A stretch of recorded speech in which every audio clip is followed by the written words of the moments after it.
short and sweet. I think that young man is destined to go places. What do you think? Yeah. That's right. That's right. That's right. So I think that's a nice fanfare to welcome our keynote speaker. And in doing so, let me say this.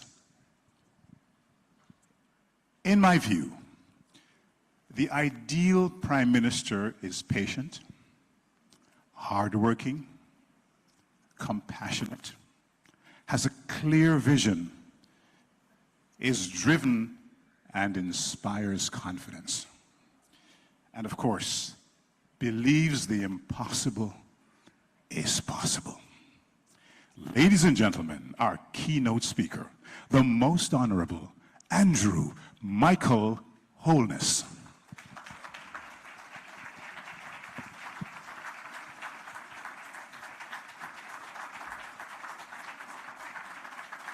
Thank you very much. Thank you, Michael. Do I have your permission to use that in the ads that I plan? Listen, it's good to see you all. You know, the pandemic really did give us a big hit, and it almost feels strange to be in a crowded room again. Last time I was here, we were about half this size, and yes, I missed seeing you personally, and I did recognize that you were in your living room delivering your usual incisive address from your iPad, but it was still as effective. Let me recognize the members of cabinet who are here, our excellencies, heads of missions who are here, Mr. Julian Meir, chairman of the Jamaica Stock Exchange, Dr. Marlene Street Forrest, managing director of the Jamaica Stock Exchange. Kadeen, I did hear your presentation on my way in. Very good presentation, I'm sure the audience agrees. Stephen, always good to hear your outlook and your presentation. I take note of your concern about the labor market. And you said something which I couldn't agree with, that you're dreaming that by 2045. Why so long? Let's do it now, right? It can be done now. Let's do it now. All distinguished ladies and gentlemen who are here, I gather we do have delegations from all around the world.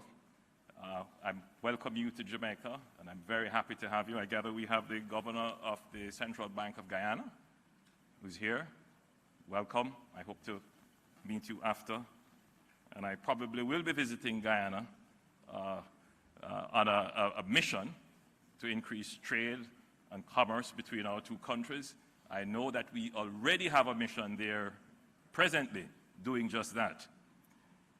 So you can tell that I'm very pleased to be here at the 18th staging of this Regional Investment and Capital Market Conference. I've been doing it for 10 years. Yes, for 10 years. And I intend to be doing it in this capacity for an unspecified long time to come. But I have not been doing it as long as Gregory. And I think you probably have done all 18 years. And for that, he should get a sterling round of applause. Thank you for your commitment to Jamaica. I want to start off with a quick situational overview of where we are as a country. And I want us to reflect on where we are today in 2023 versus where we were 10 years ago. Because there is a sense sometimes, not just in Jamaica, but generally, people take a dim view of where we are now. But if we stop and we reflect on where we're coming from, we probably could find reason to be optimistic. For most of the 3 decades prior to 2013, Jamaica was mired in an economic slump, characterized by extremely low, virtually zero growth, and high public debt. We were caught in a vicious cycle of high fiscal deficits, resulting in increased borrowing by the government, which led to higher interest rates and crowding out of private sector credit, investment, and growth. The combination of ongoing public sector borrowing and low growth led to high and unsustainable debt ratios, which eroded investor confidence and further reduced growth. The high cost of servicing this debt also greatly reduced the fiscal space to offer real services to the population and infrastructure for supporting growth. Damian King wrote this part of the script. In 2013, Jamaica's public debt had reached a historic high of close to 150% of GDP. Our net international reserves had fallen to below US $836 million, representing a mere 11 weeks of goods and services import. The unemployment rate was 15%, with unemployment among youths aged 14 to 24 at 38%. Then what happened? We had a crisis.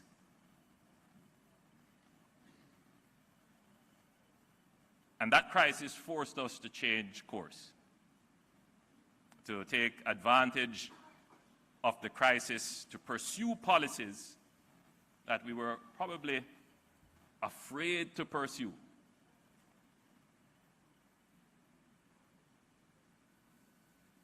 So we decided that we would pull back from the edge of the precipice, defying expectations that Jamaica could actually achieve a turnaround. And I believe we have achieved that economic turnaround. Jamaica has successfully cut its public debt by the equivalent of about 50% of GDP in 6 years without any debt relief. In early 2020, our public debt was below 100% of GDP. Our unemployment rate had fallen to 7.3%. Our net international reserves stood at $3.1 billion. All the major international rating agencies, Moody's, Standard & Poor's, Fitch, had upgraded Jamaica's sovereign debt rating to their highest levels in decades. We had recorded 20 successive quarters, that is 5 years, of economic growth, the longest period of sustained growth in our history.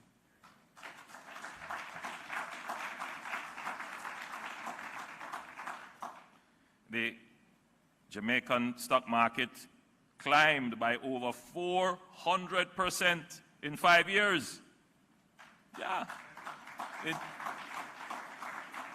In 2015 and again in 2018, it was the best performing stock market in the world, and in 2019, it was the 4th best performing stock market.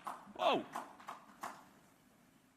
So, you know, we tend to have this very pessimistic view, and part of our local saying is, "Not now, go on." But we need to change that. Enough things are going on in Jamaica. Yes.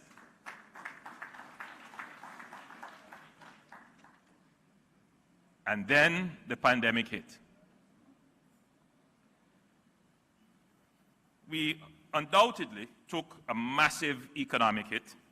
The policy of the government, however, was to make sure we provided support support to households, and support to firms.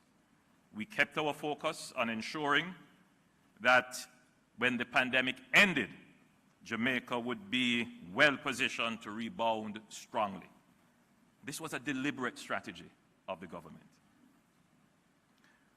While there were calls from certain quarters for the government to throw caution to the wind,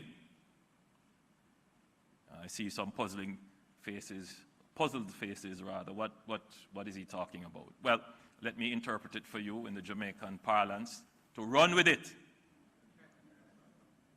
Yes, there were calls from certain quarters in the two budgets presented in the pandemic for us to spend, throw caution to the wind. And, you know, it would have been justified to spend. I'm certain that the population would have welcomed social spending increase. We did spend, but we did not throw caution to the wind. We spent carefully, we spent strategically, and we focused on critical areas. But we did one other thing which I invite you to consider. We spent, but we kept the receipts.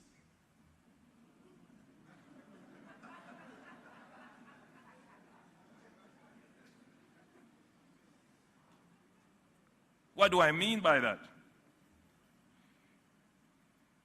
We spent with accountability. Now, I just want you to think back on other crises that we have faced which required us to spend. After the spending took place, there was always some scandal or the other about funds that cannot be accounted for.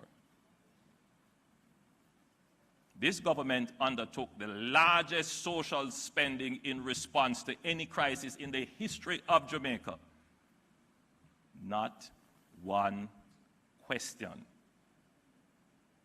about the probity, the integrity, and the effectiveness of the spend. And that is, yes, that is because we put systems in place, largely digital systems. We followed the rules, and everyone who got a benefit was identified. So that's a new level of accountability, and that is part of the difference a decade ago to now. Jamaica is changing. Jamaica has changed. A lot of things need to be changed, but it is helpful sometimes to look at what we have achieved, not to pat ourselves on the back and say, that's it, but to say, let's now move on to achieving some other things. So where are we now? Despite the overlapping global economic shocks caused by the pandemic, supply chain disruptions, and the war in the Ukraine, the economy still grew by 5.9% in the third quarter of the financial year. This means that we have now recorded 6 consecutive quarters of economic growth. Also, which I'm very proud of because it falls under my ministry, unemployment is now at approximately 6%, lower than it was at the pre-COVID times. Yeah. And in fact, this is the lowest level of unemployment we have experienced in the history of Jamaica. Not just post-independence, but the history of Jamaica. And at some point in time, I see my former lecturer in macroeconomics, and don't worry, I didn't do too well in macroeconomics, but I thoroughly enjoyed his class and his lecturing. There's something to be said about the economic history of Jamaica.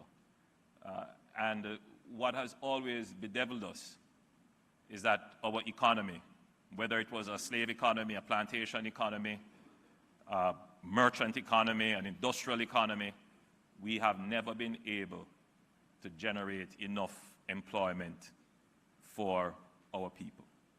That has been a signal feature of Jamaica. We are changing that now. We're experiencing, close to experiencing, full employment. That creates another set of problems which we will discuss later on, because I know it is a concern to Stephen. I know it's a concern to all business people, because lack of labor can be a binding constraint on our growth frontier possibilities. And it is something that we have to address. So today, I was very happy to launch a new industry, basically, in Jamaica.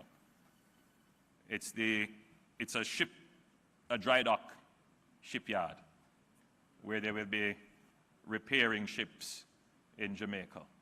It's the German ship repair dry dock. Fantastic business opportunity for Jamaica. Fits nicely into the development of Jamaica as a logistics hub. But one of the challenges that they have is that they don't now readily have the workmen and the engineers and the mechanics that can take on these complex tasks. The government will be working with them to support this, but there needs to be a larger program. It is not that Jamaica is short of bodies to work. We have them. They are there in the society, but they are just not in the labor force. And we are now, this government will implement a policy to engage those unattached young persons who can be trained and bring them into the labor force. And this is something that we will have to be instrumental about and deliberate about, because it is now not just a social imperative, it is an economic imperative if we are to sustain the growth possibilities that we are now seeing. Our net international reserves are at US $3.98 billion, approximately $850 million, or 27% higher than pre-COVID levels.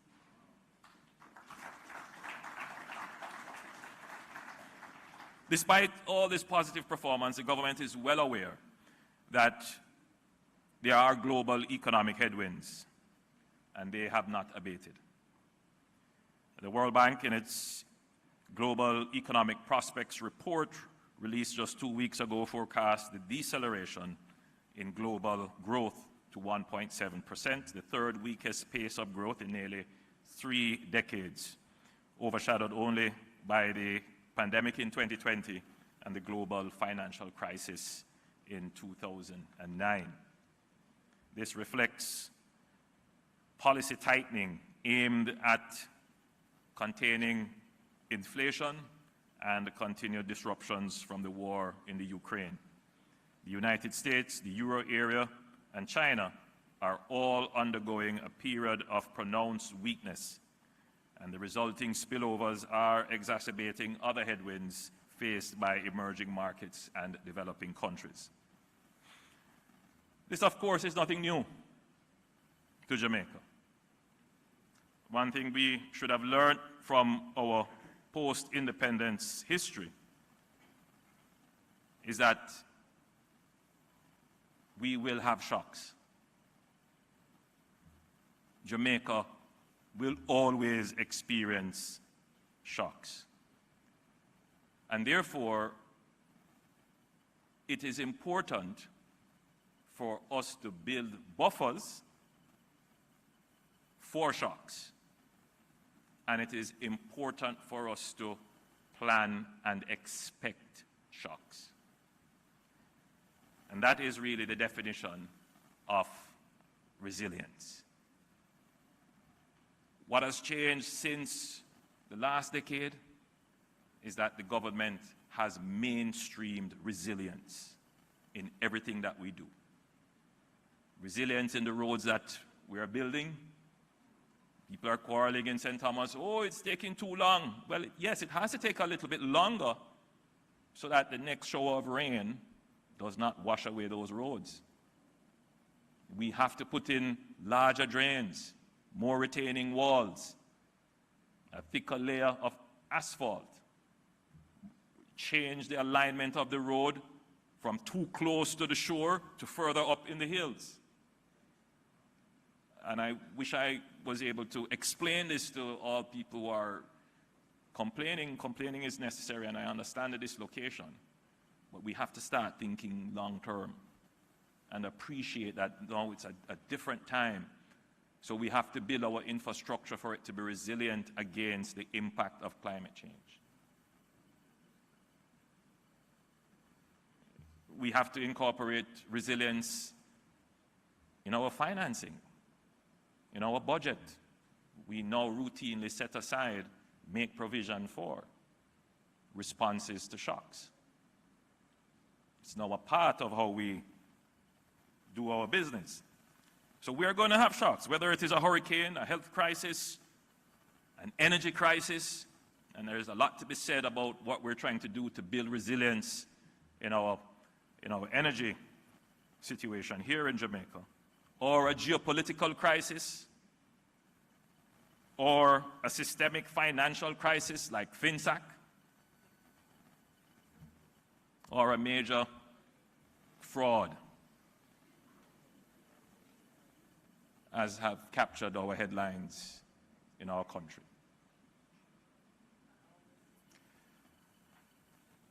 So the real question then is, what are we going to do when we face a shock? What are we going to do when we face a crisis? Well, we will take advantage of the opportunity that a crisis presents. So we will build resilience before, we will have our buffers in place, we will be prepared, but the crisis itself provides an opportunity. And what did we do with the crisis of the pandemic?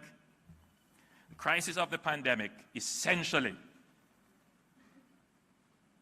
prevented, or rather interrupted, physical interaction.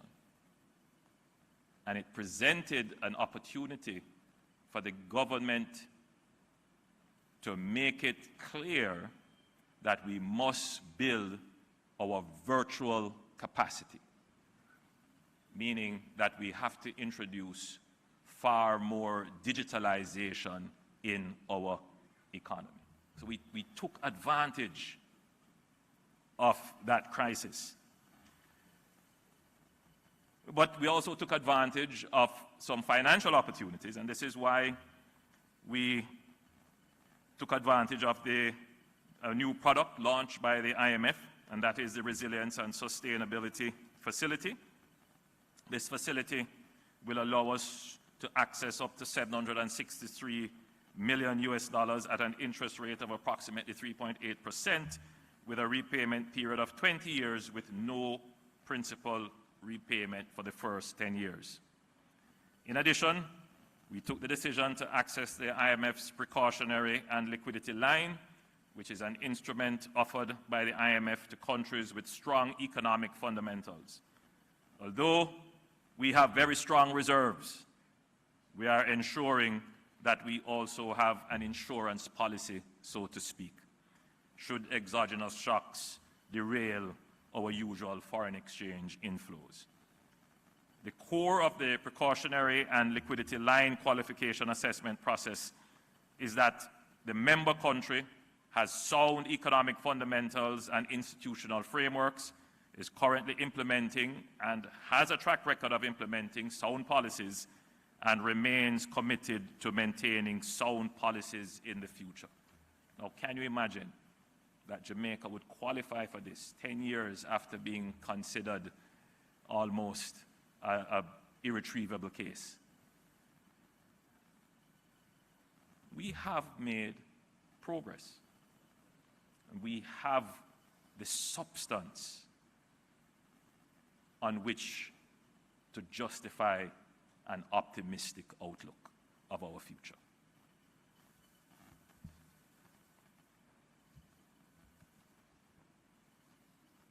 But as I said, we also took advantage of the opportunity to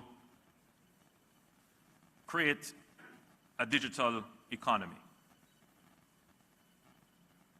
But we wanted to go much further than just a digital economy. We want to create a digital society. Now, a digital society is one that has adopted and integrated advanced technologies into the society and culture at home, at work, in our education and recreation, so that it becomes a part of our daily life. And it is widely used by the individual, by the community, and used to tackle social challenges as well. Some countries are already far along on this journey, and I like to use the Republic of Estonia as a good example of a country that has transitioned to become a digital society. Almost all government services in Estonia are online. You can do almost anything online except get married or divorced, and I can understand why.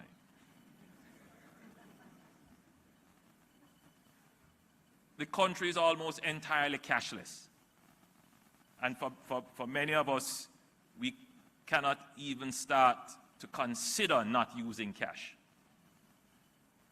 But this is, I want to say it clearly, the government is set on a path to minimize the use of cash.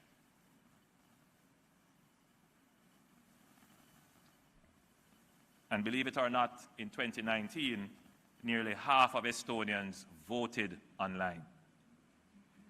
Now, that might be a little bit more challenging. In China, and I've experienced this myself, the smallest shop offers you the opportunity to pay cashless. In fact, they don't expect you to be using cash. And this is the case, right across Europe and spreading. India, the largest democracy, has now developed their own Aadhaar system of digital identity, serving 1.3 billion citizens using mobile biometric means. In Kenya, which I visited and experienced myself, 73% of individuals over 15 have a mobile money account. They are utilizing digital means to transact. So we too must take deliberate steps to transition not just to the digital economy, but to become a digital society. And we have taken firm steps in this regard. And I want to just point out a few of them. To start, the government implemented an ICT action plan and the National Broadband Initiative. We constructed a national emergency communication backbone to support high-speed data connectivity to municipal corporations, parish courts, hospitals, health centers, airports, ports, police stations, post offices, public Wi-Fi hotspots, public schools, and expanded the coverage of the Jamaica Eye closed-circuit television camera system along our major highways serving rural and deep rural communities. But one thing that I'm very proud of is that during the pandemic, the government of Jamaica provided over 200,000 devices to students to help them to connect to the internet. And that is having a dramatic impact in changing how our students are accessing content in schools. To address the issue as well, we accelerated the implementation of the NIDS. And the NIDS will uniquely identify every citizen's physical identity and unambiguously link their digital identity to their physical identity. We're making good progress in this area, and earlier this year we launched the technical pilot. So the NIDS is now in the pilot phase, and that pilot phase will be finished very, very quickly.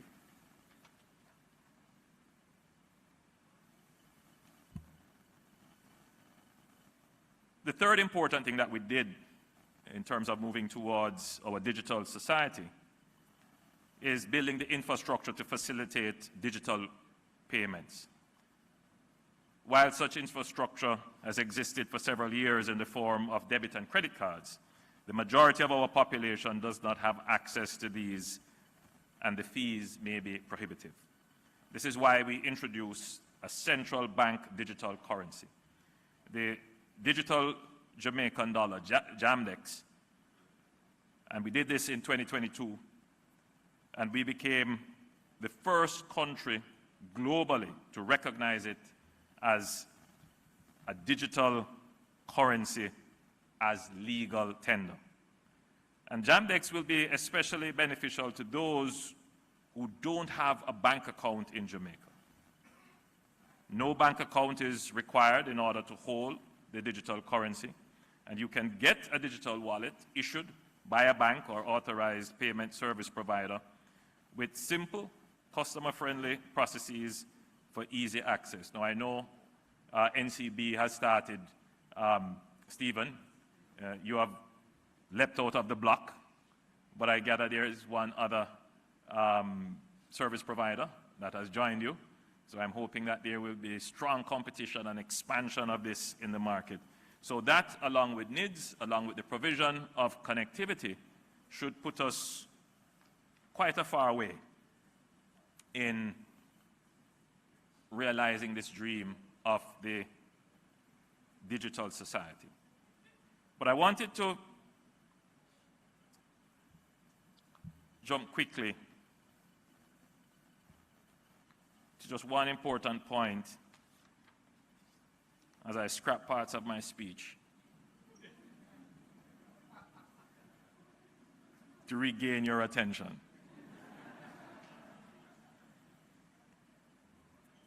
I listened carefully to Stephen's presentation. And in any competitive market, we expect competitors to be brutally frank and to point out that the misdeeds of one should not be casted on all, and that there must be accountability. And of course, the reaffirmation that the sector is strong. And I want to point out that the government is sensitive to the fact that this recent allegation of fraud has an international dimension to it, which has to be carefully managed. I am not aware of any systemic issues in the financial system that could cause contagion. But certainly, if actors in the sector or the common person is misinformed and consumes information that is incorrect, information that is false and misleading, it could impact the way in which economic actors make their financial decisions and create a crisis that does not need to exist. Now, were it only a political market at risk, I would brush it aside and say par for the course. But there is our national asset at risk by this kind of behavior. Our financial market is a regional leader. It gives Jamaica a competitive advantage, and we must protect it at all costs.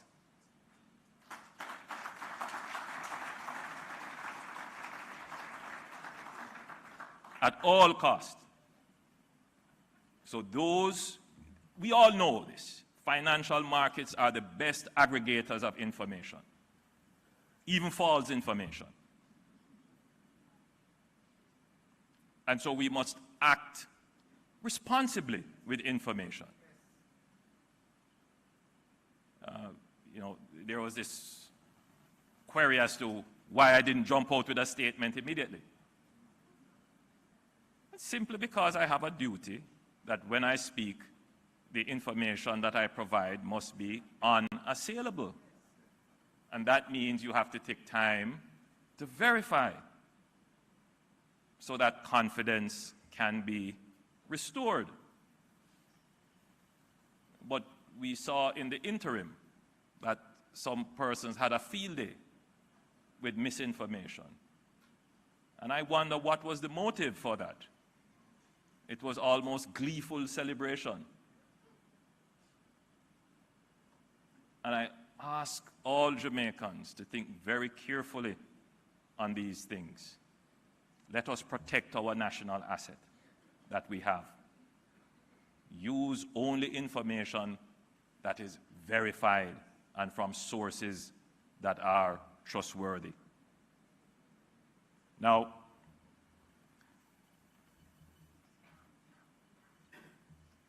there is another point to be made. And Gregory, in his presentation, marveled at how Jamaica's bonds were able to outperform other countries and concluded that in large part it was because the international markets and indeed the local market have reliable information that the government will maintain its fiscal stance. In other words, the fiscal performance of the government over the years gives investors confidence that the government will continue to be fiscally responsible. I want to make another statement in that regard. And Damien did not write this, but I know he will clap loudly for it. The government will not socialize any debt, and we will not socialize the failure of our banks to be prudential and to protect their customers.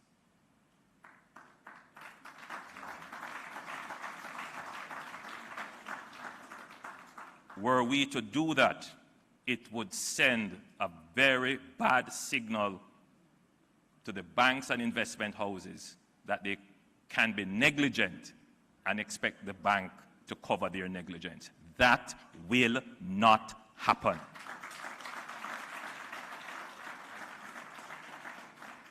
That got us into a crisis which took us decades to get out of, which made the entire country poor. What must we do with crises? We must prepare for them, and we must use the opportunities that they give, which is what we're doing now, to strengthen the regulations.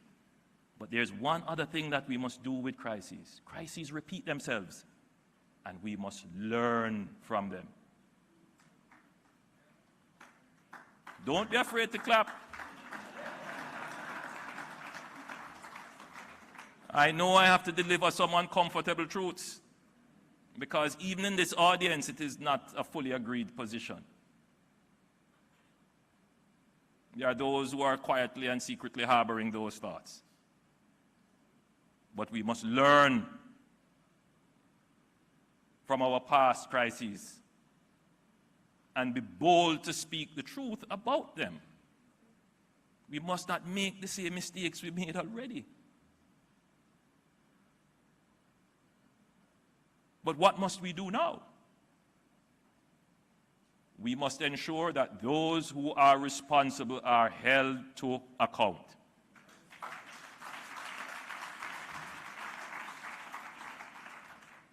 And I want to use this platform to say that there will be absolutely no political interference, no political cover, no association. We want to get to the truth of this matter, to uncover it and to expose it, and to bring those responsible to account, and to secure justice for the victims.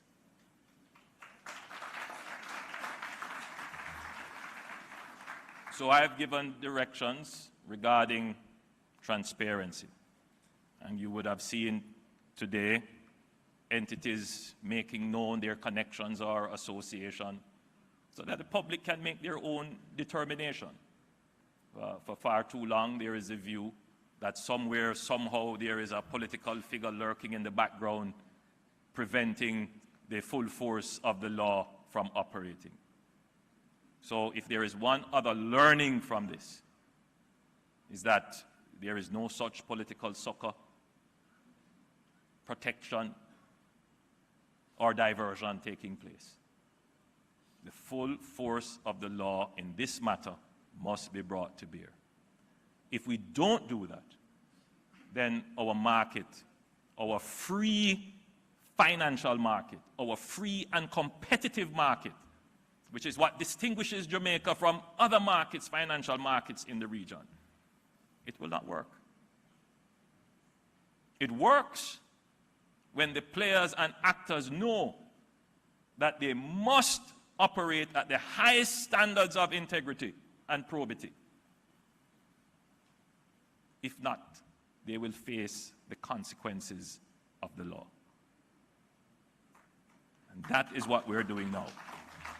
So the Minister of Finance has also announced that the penalty regime for various financial and white-collar crimes will be reviewed to make it absolutely clear that these kinds of crimes will not be tolerated. So I hope that I have been clear, and I hope that I have given you some basis for being optimistic and positive about the future. That is indeed the fuel for growth in the financial markets. God bless you. A Happy New Year, and thank you.